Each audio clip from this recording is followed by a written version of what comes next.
சிங்கம் வேட்டைக்கு போவானா, வேட்டைக்கு மட்டும் தான் சிங்கம் வீட்டை விட்டு வெளியே வருமா, மற்ற நேரத்தில் சாப்பிட்டு போய் தூங்கிடுவான். அவரால் ஒரு ஆட்சியை சிறந்த முறையிலே நடத்த முடியும் என்பதற்கு ஒரு சாதாரண எடுத்துக்காட்டு தான் அது. அப்படிப்பட்ட ஒரு தலைவரை அண்மையில் கத்துக்குட்டியான ஒருவர் மிஸ்டர் பிரைம் மினிஸ்டர் என்று அழைக்கிறார். மிஸ்டர் பிரைம் மினிஸ்டர் என்று அழைப்பதில் ஒன்றும் தவறில்லை. நீங்கள் கொடைநாட்டிலே தெருவிலே நின்று கொண்டிருக்கும் போது மிஸ் ஜெயலலிதா ஜெயராம் என்று சொல்லியிருப்பீங்களா? என்ன தவறுன்னு கேக்குறீங்க? இன்னைக்கு சொல்லி பாருங்க. புரட்சித்திரை அம்மாவை பார்த்து அவர்களை பற்றி நீங்கள் சுட்டிக்காட்ட வேண்டும் என்று சொன்னால் மிஸ் ஜெயலலிதா ஜெயராம் என்று சொல்லி பாருங்கள். சொல்லி பாருங்களேன்.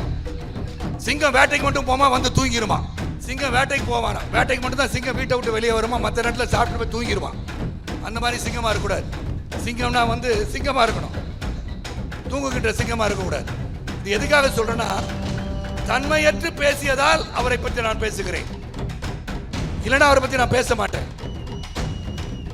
அங்கே வந்து நமது முதலமைச்சர் அவர்களை அவரையும் தாய் மாமன் அப்படின்றார். அவர் வந்து மாமா அங்கிள் கூப்பிடுவார். நீ என்ன கூப்பிடு, அங்கிள் கூப்பிடு, தாத்தான் கூப்பிடுங்க, என்ன வேணா கூட கவலைப்படல. ஆனால் தரம் என்று ஒன்று இருக்கிறது. You cannot call the honorable prime minister by his name. You cannot call the chief minister of our state by his name. You cannot ridicule them because they elected people. மக்களால் தேர்ந்தெடுக்கப்பட்டவர்கள். நீங்க அந்த மனிதனுக்கு மரியாதை கொடுக்கிறீர்களோ இல்லையோ, அந்த பதவிக்கு மரியாதை கொடுத்தாக வேண்டும். அந்த தரத்தை கற்றுக்கொள்ளுங்கள் விஜய் அவர்களே. நீங்க கமெண்ட்ஸ் போடுங்க. நீங்க சூப்பர் ஸ்டார் சொன்னீங்க அப்படின்னும் போது பாராட்டினீங்க, அதே சமயத்தில் நல்ல கருத்தை சொல்லும் போது ஏன் ஏற்றுக்கொள்ள மாட்டேன் என்கிறீர்கள். நீங்க தைரியம் தான் என்கிட்ட வந்து பேசி பாருங்க. என் மனைவியும் மக்களையும் பற்றி கமெண்ட் போடுறதுனால நீங்க ஒன்னும் சாதிக்க போறது இல்லை. இதையெல்லாம் கண்டு பயந்தவன் நான் அல்ல. ஏற்கனவே ஒருத்தர் ட்வீட் போட்டிருந்தீங்க லாங் பேக், உங்க தலையை எடுத்துருவோம் நாங்க. நான் சொன்னேன், ஐயா எடுக்கிறதா எடுத்துறீங்க, நம்பர் 2 கல்யாண நகர் கொட்டி வாங்க வீடு, அங்க வந்து எடுங்க.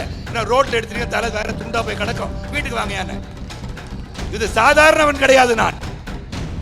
நானும் பலரை சந்தித்து வந்தார். கல்லூரியில் படிச்சிருக்கேன், கல்லூரியில் ரவுடிசத்தை பார்த்திருக்கேன், எல்லாம் பார்த்திருக்கேன். ஆனால் தரம் இருக்க வேண்டும், நியாயம் இருக்க வேண்டும், தர்மம் இருக்க வேண்டும், உண்மை இருக்க வேண்டும்.